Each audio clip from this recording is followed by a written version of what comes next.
ask you first about Texas Tech. It's been a while. What do you see from them? Have they changed any? I mean, they gave you a pretty good game out there, if I remember right. Yeah, I mean, we got up big early, had a big lead at the half, then they went on about a 75-0 run. You know, they're a team that not dissimilar that much from a Kansas. Like, they have good half-court execution. You know, they aren't a team that runs a lot. They're not a fast-paced team.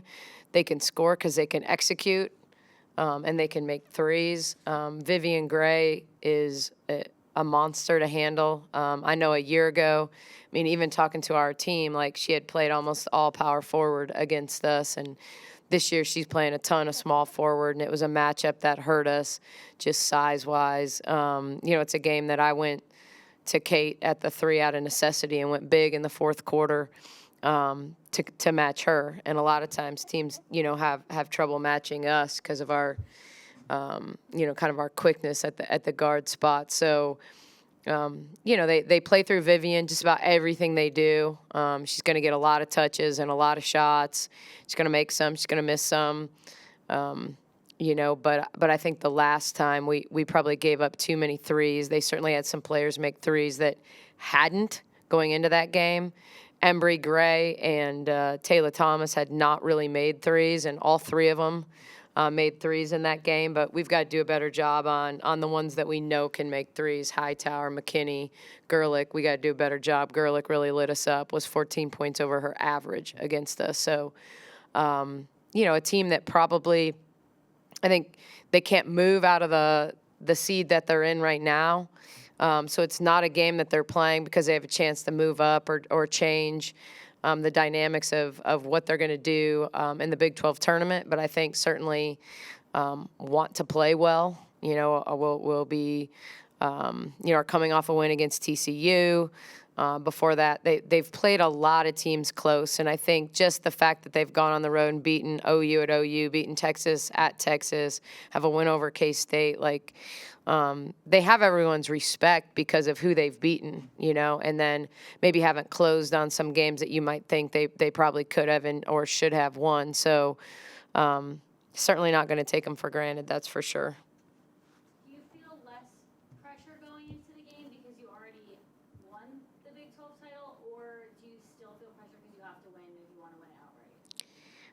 I think it's just the pressure of wanting to play well, period. I don't think it's, you know, we're the number 1 seed regardless, but, you know, we're still playing for NCAA tournament seeding.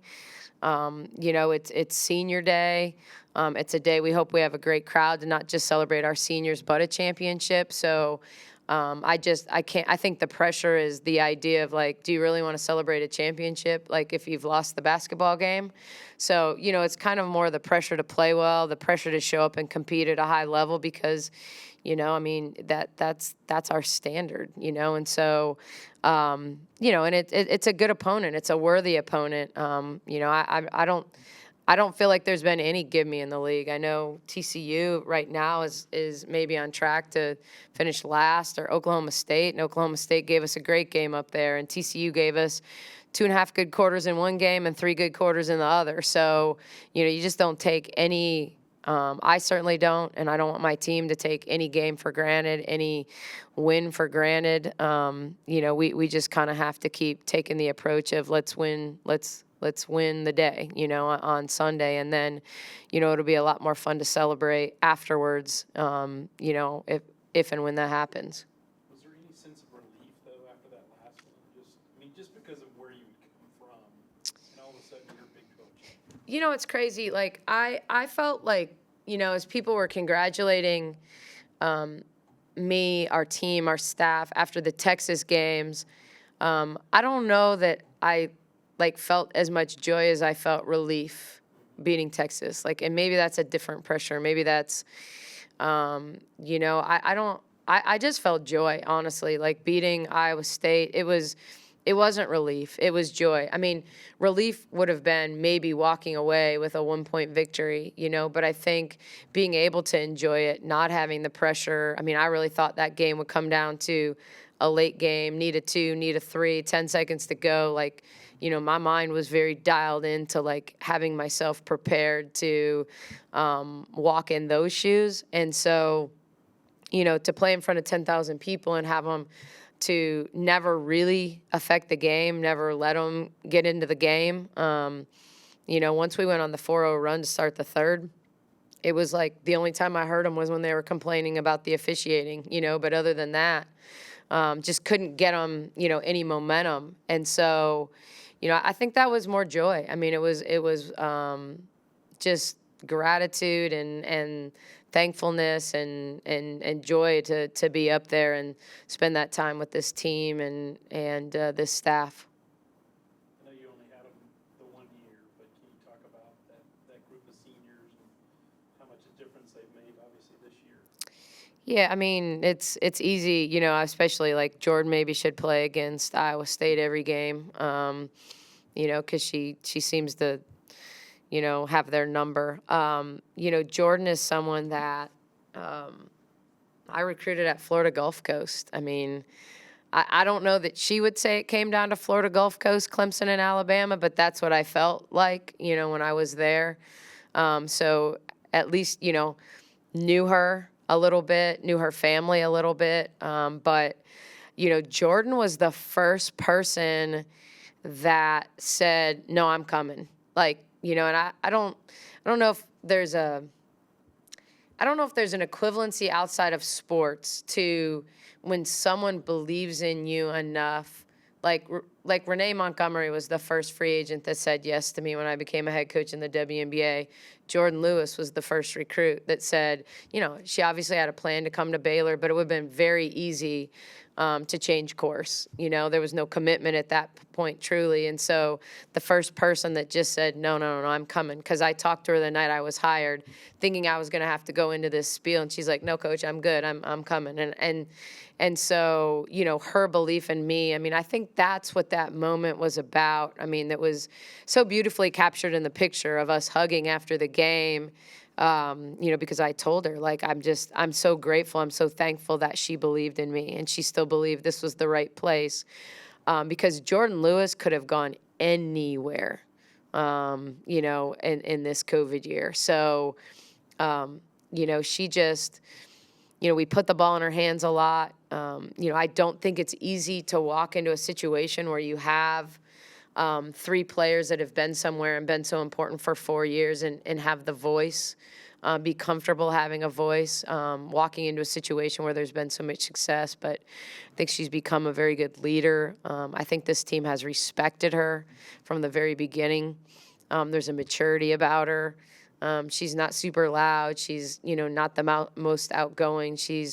But there's a maturity and a composure that just makes us a better basketball team. I think she's got a great basketball IQ and, is going to be a pro. Queen, Queen's a handful. Queen is, what I love about Queen is that I can say exactly how I feel and I don't have to worry about her feelings, which sounds really strange, but I think so often when you're coaching females, you have to say things the right way, and I think for the most part that's what I try to do anyways. But I think she's someone that rises to challenge, isn't afraid to be challenged hard. You tell her when she's great and when you tell her when she's not. And, you can get on her in practice, and the minute practice is over, she'll give you a hug. Like, she just has this ability to let stuff go, which I really appreciate. Like, I just don't have to sugarcoat anything with her, and this team is at its best when she's at her best. I mean, there's no question when you look at us analytically, that the difference in our wins and losses are Queen. Like her production, her putting the ball in the basket, her energy, which to me equates to rebounding a lot of times for her. The numbers are staggering in terms of wins and losses for us. And obviously it's not a huge sample size because you're talking about 5 losses, but, it is it is. And, she struggled against Maryland and struggled against Michigan, and therefore we struggled against Maryland, we struggled against Michigan. But someone who's one of the best athletes I've ever coached, just pure athletes. And I think I still feel like for her best basketball is in front of her, but she's funny. She entertains me. She can be a great hype person on the bench, and just has a really unique spirit. Liz, she's just so consistent. I mean, it's the thing, like, about wins and losses, I mean, she's good regardless. I mean, she just has had so few, quote, bad games, and bad games for her, aren't bad games for normal humans. But, we talked a lot about in the Kansas game we played up there how important it was for us to win when she kind of struggled because other people had to step up. But, I would put her and Kennedy Carter in this category of just kids that can do things that you can't teach, that you just kind of enjoy and shake your head sometimes at things they can do with the basketball in their hands. And, I think she has grown so much. Like, I'm not sure she's going to win Naismith Defensive Player of the Year or anything, but I think for her to be on that list this year, I think in the past, Kim tried to hide her a little bit defensively. And so for her to step up to the challenge of defending an Ashley Jones and some of the key players in this league and doing a really good job and being really committed, I think she's made a ton of progress on that side of the ball. I think she's had a ton of growth in terms of understanding the game and starting to understand the whys. And not just rely on talent. She's always loved watching basketball. Liz is one of those players that watches the WNBA, that watches the NBA, but, I think is really starting to understand kind of the X's and O's of the game and why we do some of the things that we do and why they work. And,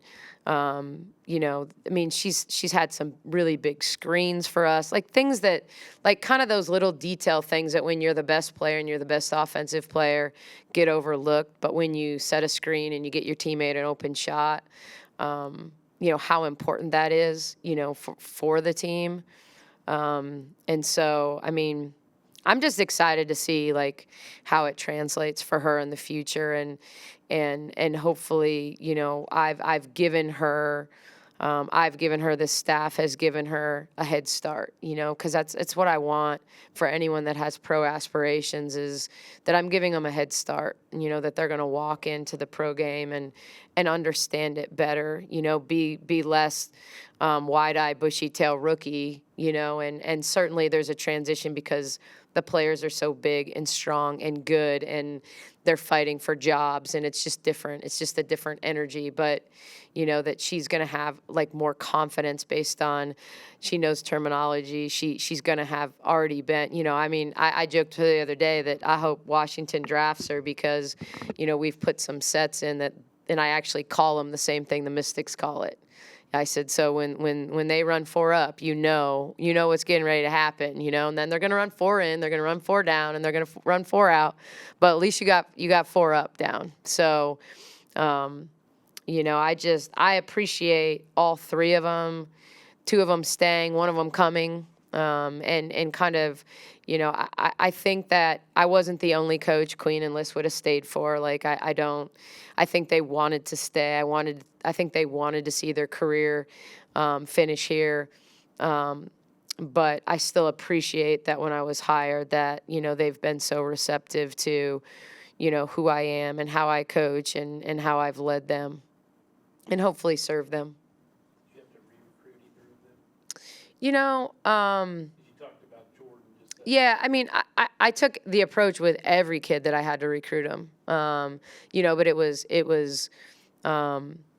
I've said this before. I think that with both Jordan and Liz especially, Ray Caldwell, who coaches the San Antonio Finest, who is Liz's AAU coach, and Al Honor, who coached Central Florida Elite, and Jordan. I didn't have to say much about myself. Like, I think they spoke for me, in terms of this is really good for you, because Jordan was obviously, making a choice based on wanting to somewhat lift her draft stock, but also opportunity to win and win at a high level. Liz wanted to prepare herself to be, this is her goal. Her goal is to be the number one pick. And so, what better way than to play for someone who knows what that looks like and what that feels like. And so I think both those AAU coaches were able to speak to them about that.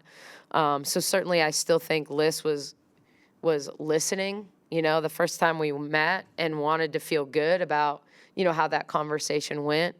But I think a lot of people had told her this was going to be really good for her. So I had to sell myself less and more. Here's, I was really honest with her from the beginning about, here's where I think you're at. Here's areas that I think we can help you improve in. Because that's just the way the approach I take with everything. Like, let's tell the truth right now. Let's talk about the good. Let's talk about, if you want to be the number one pick, like, and I've said from the beginning, Mac did not hire me to make her the number one pick, and it hasn't been my goal. My goal has been to put her in a situation that she can show why she can be that, but within, team basketball and doing it because it's best for the team. And we're not out. There's not 5 people out there all with the goal of making Liz the number one pick. The goal is to win basketball games.